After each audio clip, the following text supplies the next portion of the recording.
નમસ્કાર વિદ્યાર્થી મિત્રો, આરકે એજ્યુકેશન ચેનલમાં હું આપનું હાર્દિક સ્વાગત કરું છું।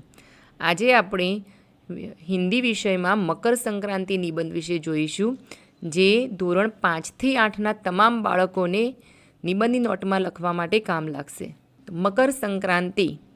मकर संक्रांति हिंदुओं का एक प्रमुख त्योहार है।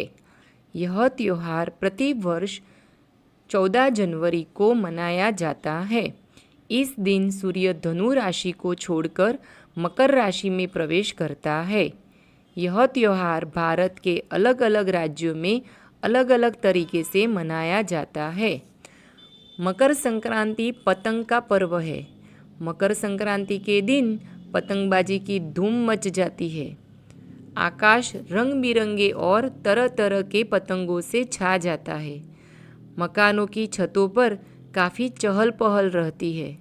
इस दिन लोग अपने सगे संबंधियों के साथ अपने घरों की छत पर मज़े से पतंग उड़ाते हैं।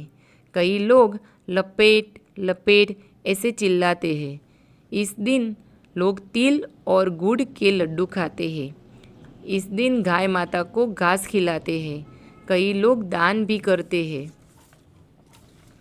मकर संक्रांति देश भर में अलग अलग नामों और रीति रिवाजों से मनाया जाता है। मकर संक्रांति ऐसा त्यौहार है जिसका आनंद सभी लेते हैं। मकर संक्रांति हमारे अंदर नई ऊर्जा और उमंग का संचार करती है। इसीलिए मकर संक्रांति मेरा प्रिय त्यौहार है।